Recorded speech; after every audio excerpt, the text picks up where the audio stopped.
నా చెల్లి అని చెప్పాను కనుక గెరారు రాజైన అబీమెలెకు షారాను పిలిపించి తన ఇంట చేర్చుకును. ఎవరు చేర్చుకుందండి?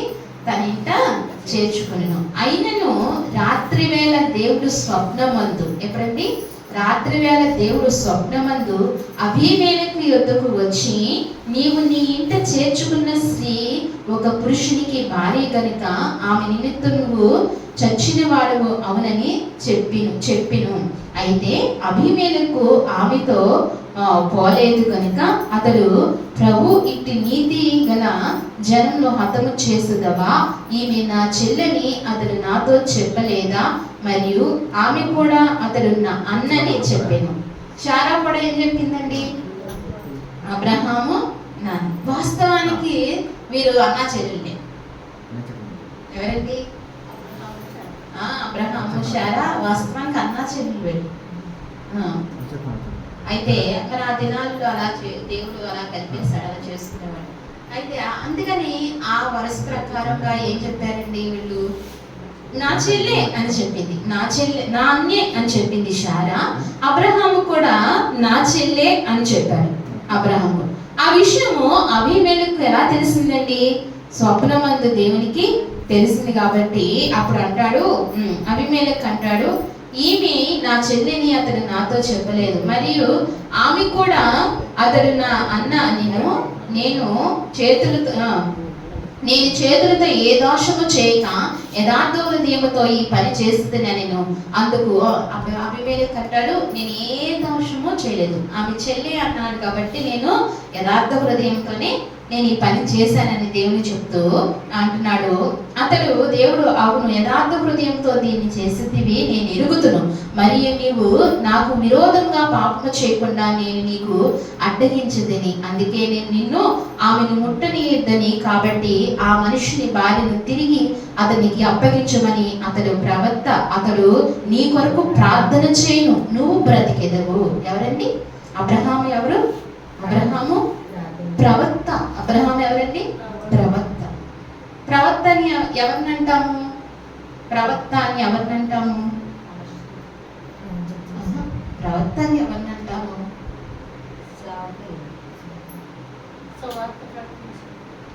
ప్రవక్త అని ఎవరిని అంటామంటే దేవుని స్వరం విన్నవారిని. ఎవరిని? దేవుని స్వరం విన్నవారు. దేవుని మాట తీసుకొచ్చి ప్రజలకు చెప్పాలి. ప్రజలు ఇబ్బందులు ఎవరు చెప్పాలి? దేవునికి చెప్పాలి. పాత నిబంధనలో ఇలా దేవుని స్వరం విన్న వాళ్ళని ఎవరిని అంటాం? ఏమంటామంటే ప్రవక్తలు అంటారు, ప్రవక్త అంటారు. మీకు బైబిల్ గ్రంథంలో చిన్న ప్రవక్తలు, పెద్ద ప్రవక్తలు ఉంటారు కదా. పెద్ద ప్రవక్తలు అంటే ఎక్కువగా దేవుడు స్వరాన్ని విని దేవుని మాటలు విని విన్నవాళ్ళు. అప్పుడప్పుడు అరుదుగా దేవుని మాట్లాడిన వాళ్ళని ఏమంటారు? చిన్న ప్రవక్త. చిన్న ప్రవక్త. అంటే అబ్రహాము చాలా మార్లు ఎవరి స్వరం విన్నారండి? దేవుని స్వరం విన్నాడు. అందుకే అతను ప్రవక్త అని ఎవరు చెప్తున్నాడు? దేవుడే చెప్తున్నాడు. ఎవరు చెప్తున్నారండి? దేవుడే చెప్తున్నాడు. అబ్రహాము ప్రవక్త. అతను నీ కొరకు ప్రార్థన చేస్తాడు. అతను ప్రార్థన చేయటం వల్ల నీవు బ్రతికెదవు. దేవునికి మహిమ కలిగిన గాక. ఏమంటున్నాడండి? అతను ప్రార్థన చేయటం వల్ల నీవు బ్రతికి. అంటే మన ప్రార్థన మన వల్ల బ్రతకము. ఎవరి ప్రార్థన వల్ల బ్రతుకుతాము? మనకు ఒక నియమింపబడిన వ్యక్తులు, మనకు ఒక ప్రార్థించే వారి ద్వారా మనం బ్రతుకుతాము. ఆ మాట గమనించుకోవాలి. దేవుడు ఏం చెప్తున్నాడండి? నీ కొరకు ప్రార్థన చేస్తాడు ఆ ప్రవక్త, నువ్వు బ్రతుకుతావు. ఆ ప్రవక్తను నువ్వు ఇబ్బంది పెడితే, ఆ ప్రవక్త మనసును నువ్వు బాధపడితే, ఆ ప్రవక్త మనసు నలిగిపోతే, ఆ ప్రవక్త నీ కొరకు ప్రార్థన మనస్ఫూర్తిగా చేయగలుగుతాడా?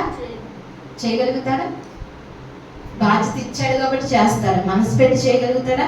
విరిగిన హృదయంతో చేయగలుగుతాడా? అందుకే ఎవరు మనసు బాధ పెట్టకూడదు? ప్రవక్తలు మనసు బాధ పెట్టకూడదు. ఈనాటి తరంలో దైవజనులు మనసును ఏం చేయకూడదు మనం? ఎందుకంటే వాళ్ళు ప్రార్థన చేయడం వల్ల ఏమవుతాం? మనము బ్రతుకుతాం. మన ప్రార్థన వల్ల, మన నీతి వల్ల మనం బ్రతకం. సుమా, మనం ప్రార్థన చేయాలి, చేసుకోవాలి. మన నీతి మన ప్రార్థన వల్ల బ్రతకనే బ్రతకం.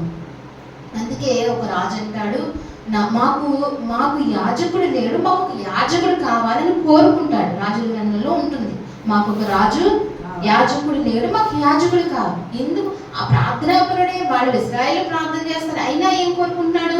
యాజకుడు కావాలని, యాజకులు కావాలి అంటే మన కొరకు ప్రార్థించేవాడు కావాలి, మన కొరకు ప్రార్థన చేసేవాడు ఖచ్చితంగా కావాలి, ఉండాలి.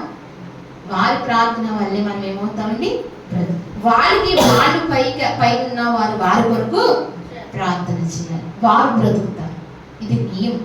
అందుకే అబీమెలెకుతో దేవుడు ఏమంటున్నాడంటే నీ కొరకు ప్రార్థన చేస్తాడు, నువ్వు బ్రతుకుతావు. అందుకే అతని జోలికి ఏమవ్వద్దు, అతని జోలికి వెళ్ళవద్దు, అతని జోలికి పోవద్దు అంటాడు. అప్పుడు వెంటనే అబీమెలెకు పాపం అబ్రహామును పిలుస్తాడు. అబ్రహామును పిలిచి ఏం చేస్తాడు, ఈలోగా ఈ జరిగిన లోపల ఏం చేస్తాడంటే దేవుడు అబీమెలెకు భార్య గర్భాన్ని, అబీమెలెకు ఇంట్లో ఉన్న దాసీల గర్భాన్ని ఏం చేశాడండి, ఏ తప్పుదాన్ని బట్టి, ఏ తప్పుదాన్ని తీసుకొచ్చిన కారణాన్ని బట్టి దేవుడు ఏం చేశాడు, వారి గర్భాన్ని మూసేశాడు. అప్పుడు మళ్ళా ఎవరు ప్రార్థన చేయాలి ఇప్పుడు, అబ్రహాం. అందుకే మొదటగా మనం చదువుకున్నామే మూలవాక్యం అదే, అబ్రహాము ప్రార్థించెను, అబీమెలెకు భార్య గర్భాన్ని, తమ దాసీల గర్భాన్ని దేవుడు ఏం చేశాడు, తెరిచాడు. ప్రార్థించినప్పుడు తెరిచాడు. లేకపోతే ఆ గర్భంలో ఏమవుతాయండి, మోయబడి ఉంటాయి కదా. ఇంకా అప్పటికి శారం ఏమవ్వలేదు, గర్భం దాల్చలేదు. మరి ఆ ప్రార్థన అక్కడ పని చేయలేదే, ఎక్కడండి అబ్రహాం చేస్తున్న ప్రార్థన ఎవరికి పని చేయలేదు, ఎందుకు పని చేయలేదు కదా. కొందరు అనుకుంటూ ఉంటారు కదా, దైవజనుల కుటుంబంలో కష్టం ఎందుకు, దైవజనుల కుటుంబంలో నష్టాలు ఎందుకు, వాళ్ళకే ఉంటే మనం మన కొరకు ఏం ప్రార్థన చేస్తారని అంటారా లేదా, అంటామా లేవో మనం.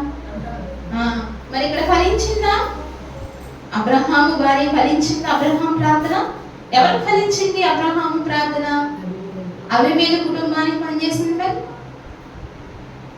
మరి దేవుడు అంతే నియమించాడు, దేవుడు పెడతాడంతే.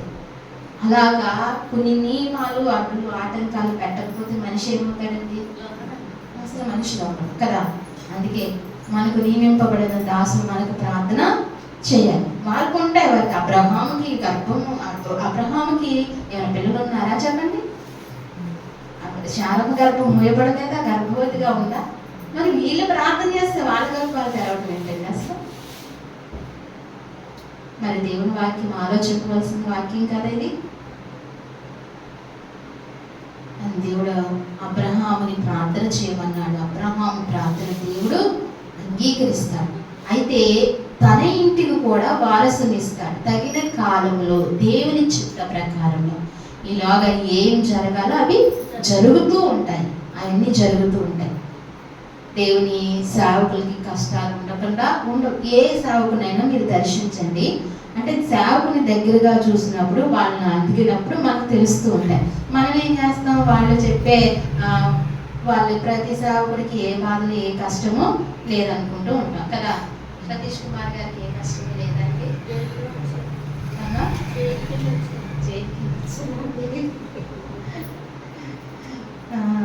మరి ఉంటాయి కదా కష్టాలు. అలాగే ఇంకా ఏ సేవకులు చూసినా ఏముంటాయండి, కష్టాలు. ఏ సేవకులు చూసినా ఏముంటాయండి, కష్టాలు. వాళ్ళ పైన చుట్టూ పుట్టి వేసుకుని మైక్ పెట్టి వాక్యం చెప్పేసినంత మాత్రం కష్టాలు లేవనుకుంటామా, తెల్లబడలు వేసుకుని వాక్యం చెప్పేసినంత మాత్రం కష్టాలు లేవనుకుంటామా. మన దైవజనుడు కాబట్టి మనకు కష్టాలు తెలుస్తాయి. మన దైవజనుడు ఏమవుతాడు, మనకి లోకువ ఏమవుతాడండి, లోకైపోతాడు. ఎందుకని మాతో సమానంగా కష్టాలు ఉన్నాయి, మాతో సమానంగా అప్పులు ఉన్నాయని అనుకుంటాం కదా. అందరు దైవజనుడికి దేవుడు పెడతాడు, ఎవరికి ఏం పెట్టాలో అది పెడతాడు. అది పెట్టకపోతే మనిషి ఏమవుతుంది, మనిషి నమ్మడు కదా. అందుకని ఎవరికి ఏది పెట్టాలో పెడతాడు.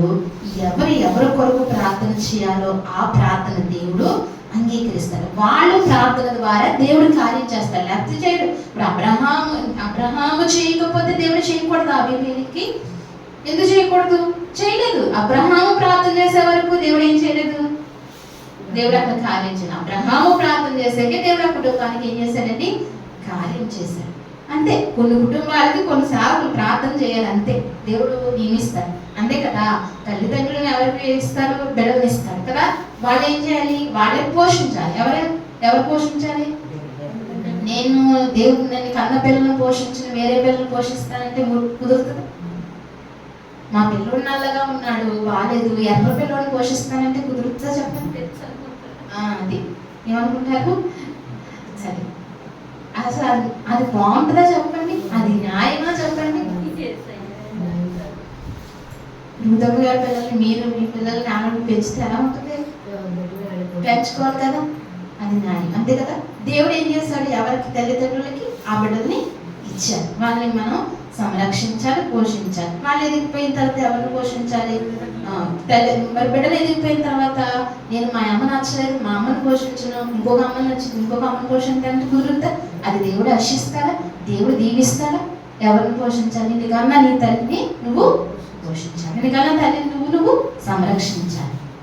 అది న్యాయము. కట్టడలో పుట్టిన విధులు దేవుడు విధించాడు అలా. అలాగే మనకు అప్పగించబడిన దాసుడు ప్రార్థన చేయాలి.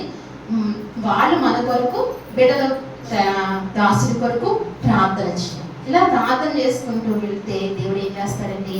కార్యాలు చేస్తాడు. ఉపవాస ప్రార్థనలు కూడా చాలా బలమైనవి. ఉపవాసములు కూడా ఏం చేయాలండి? ప్రార్థన చేయాలి. మరి ఈ అబీమెలెకు విషయంలో అబ్రహాము ప్రార్థన చేయగా ఏమైందండి? అబ్రహాము దేవుణ్ణి ప్రార్థింపగా దేవుడు అబీమెలెకును అతని భార్యను అతని దాసీలను బాగు చేసెను. వారు పిల్లల్ని కనిరి. అలయనగా అబ్రహాము భార్య అయిన శారాను బట్టి దేవుడు అబీమెలెకు ఇంటిలో ప్రతి గర్భమును మూసివేసాను. ఎవరిని బట్టి మూసివేశారంటండి? శారాను బట్టి. అప్పుడు శారాను తీసుకొచ్చినప్పుడు ఒక్క మాట కూడా మాట్లాడలేదు. అబ్రహాము నీకు ఏమవుతాడంటే అన్న అని చెప్పింది. అంటే అబ్రహాము అలా చెప్పమన్నాడు. నువ్వు మనం ఆ దేశంలోకి వెళ్తున్నాము, ఆ దేశంలో మనుషులు కొంచెం మంచిగా ఉండరు, నువ్వు నాకు భార్య అని నువ్వు చెప్పద్దు, దేశాల్లోంచి దాటుకున్నప్పుడే చెప్పుకుంటాడు అబ్రహాము శారాముకు, నువ్వు నా చెల్లివని చెప్పు అని చెప్పినప్పుడు అలాగనే ఆమె అన్న అని చెప్పింది.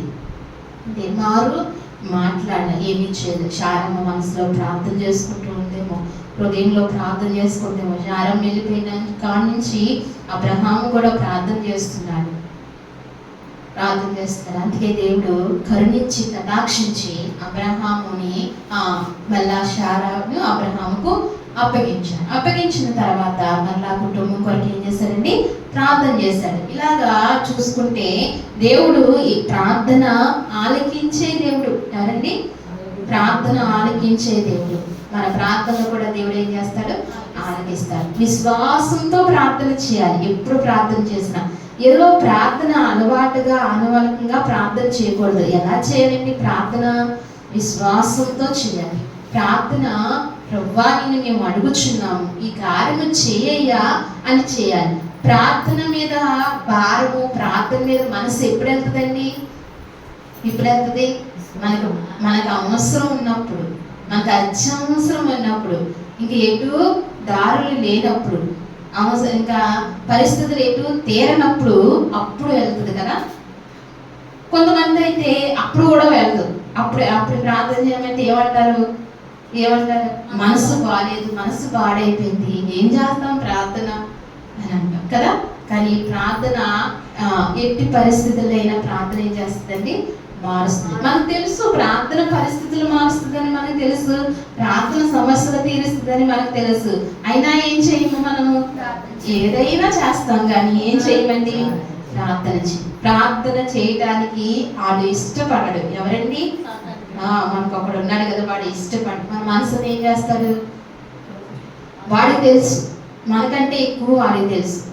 ఈమె కానీ ప్రార్థన చేసింది, ఈమె కానీ మోకాళ్ళ మీదకి వెళ్ళిందంటే కార్యం మీద కార్యం జరుగుతుంది. ఈమె మనసును పాడు చేయాలి. మన ప్రార్థనా బలము వాడికి తెలుసు. ఎవరు తెలుసండి? వాడికి తెలుసు, మనకు తెలియదు. మన ప్రార్థనా బలం మనకు తెలియదు. మనం ప్రార్థిస్తే కార్యం జరుగుతుందని మనకు తెలియదు, వాడికి తెలుసు. అందుకే మనం ఏం చేయకూడదు? ప్రార్థన చేయకూడదు. ఒకవేళ ప్రార్థన చేయాలని మనసు వచ్చినా దేంతో చేయము? విశ్వాసం అనే పెట్టుబడి పెట్టి మనం ప్రార్థన చేయము. మనసుతో ప్రార్థన చేయము. ఏం చేస్తాము? ఏదో ప్రార్థన చేసుకుంటూ ఉంటాం. కానీ విశ్వాసంతో చేయాలి. అబ్రహాము ఎప్పుడు ప్రార్థన చేసినా విశ్వాసంతో ప్రార్థన చేశాడు. అందుకే విశ్వాసులకి ఏమైపోయాడండి అబ్రహాము? విశ్వాసులకి ఏమయ్యాడు? తండ్రి అయిపోయాడు. తండ్రి అంటే పెద్దవాడు, అంటే విశ్వాసంలో తను ఎంతవాడు? పెద్దవాడు. విశ్వాసంలో చాలా పెద్దవాడు అబ్రహాం. అందుకే అబ్రహాం ఏమయ్యాడండి? తండ్రి అయ్యాడు. విశ్వాసంతో ప్రార్థించాలి. ప్రార్థించినప్పుడు కార్యాలు మనం చూస్తాం, అనేకమైన కార్యాలు చూస్తాం. ఉదాహరణకి అలా ఒకటి కార్యం చూస్తూ ఉంటాం. విశ్వాసం కలిగి ప్రార్థించాలి. ప్రతి ప్రార్థన దేవుడు ఆలకిస్తాడు, అంగీకరిస్తాడు. నువ్వు ఏ పరిస్థితులైనా నీకు సంభవించినా, ఏ పరిస్థితుల గుండా నువ్వు నడుస్తున్నప్పటికీ ప్రార్థనే నీ పరిస్థితులు ఏం చేస్తుందండి? మారుస్తుంది. ప్రార్థనే నిన్ను నడిపిస్తుంది. ప్రార్థన చాలా విజయవంతమైన కార్యం అది, ప్రార్థన అనేది. ఆ ప్రార్థన మన జీవితంలో ఉండాలి. మన జీవితంలోనికి ఆ ప్రార్థన కలిగి ఉండాలి. మనం నేర్చుకోవాలి. ఆ ప్రార్థన చేసినప్పుడు దేవుడు ఎంతగానో మన పట్ల కార్యం చేస్తాడు. అంటే ప్రార్థించినప్పుడు దేవుడు మనతోనే ఉంటాడు కాబట్టి దేవుడు ఇంకా ఎక్కడికి వెళ్ళడండి? మనం విడిచిపెట్టి వెళ్ళడానికి దేవుడికి ఇష్టం ఉండదు. ఆ ప్రార్థన ద్వారా దేవుడు మనతోనే ఉంటాడు. ఇలాగా ప్రార్థనా పరులు అనేక మంది ఉన్నారు. ప్రార్థనా విషయాలు అనేకమైన ఉన్నాయి. దేవుడు ప్రార్థన ఆలకించేవాడు. వారి ప్రార్థనే కాదు, నేడు మన ప్రార్థన కూడా దేవుడు ఏం చేస్తారండి?